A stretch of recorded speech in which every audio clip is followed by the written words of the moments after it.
बिहार में झारखंड मुक्ति मोर्चा का गठबंधन आरजेडी और कांग्रेस के साथ नहीं हो पाया है। आरजेडी ने बिहार में इतने कम सीटों का प्रस्ताव जेएमएम को दिया था, जिसे स्वीकार कर पाना मुश्किल था। हेमंत सोरेन ने साफ कर दिया है कि आरजेडी के प्रस्ताव को संगठन ने अस्वीकार कर दिया है। उन्होंने कहा कि जेएमएम बिहार के विधानसभा चुनाव में अपना कैंडिडेट उतारेगी। सोरेन ने बताया कि आरजेडी के प्रस्ताव को संगठन ने स्वीकार नहीं किया, इसलिए 4 कैंडिडेट को अभी टिकट दे दिया गया है। झारखंड मुक्ति मोर्चा ने 7 सीटों पर उम्मीदवार उतारने का फैसला किया था।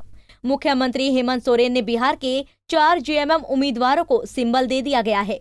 जेएमएम ने अजीत कुमार यादव को झाझा से, एंजेला हंसदा को कटोरिया से, पृथ्वीराज हेम्ब्रम को चकाई से टिकट दिया है, तो फूलमणि हेम्ब्रम को जेएमएम ने मनिहारी विधानसभा से टिकट दिया है।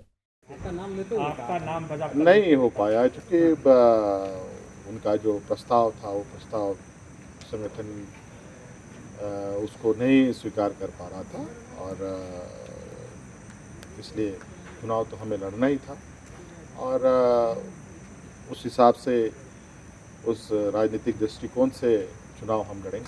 सर कितना सीट पे बोले? तो समय अलग अलग फेज पर चुनाव है, अलग अलग समय में, अभी उसके समय है। पार्टी का सिंबल मिलने से चारों कैंडिडेट बेहद खुश नजर आए। अब ये चारों कैंडिडेट बिहार के चुनावी मैदान में अपनी किस्मत आजमाएंगे।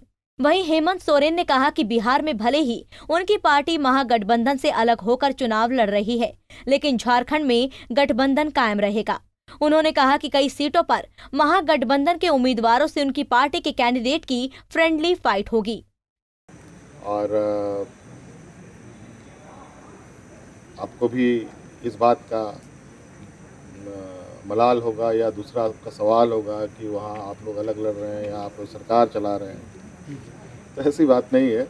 मैं समझता हूँ कि पार्टी संगठन का ये निर्णय होता है और संगठन हित में निर्णय लिए जाते हैं, राजनीतिक दायरे बढ़ते हैं और शायद यही डर से बिहार में हमारा सिंबल को भी फ्रीज कर दिया गया, लेकिन सिंबल फ्रीज होने से मनोबल थोड़ी घटता है और उत्साहित हैं लोग और हम लोग चुनाव लड़ेंगे और बिल्कुल इसमें कहीं कोई ये नहीं है, जहां उनके प्रत्याशी होंगे उनके साथ भी दोस्ताना संघर्ष होगा। झारखंड मुक्ति मोर्चा का बिहार में अलग चुनाव लड़ना एक तरह से तेजस्वी यादव की बड़ी विफलता है। जेएमएम के महागठबंधन से अलग होकर विधानसभा चुनाव लड़ने का राजनीतिक संदेश बहुत दूर तक जाएगा। पंजाब केसरी टीवी के लिए रांची से आशुतोष सिन्हा की रिपोर्ट।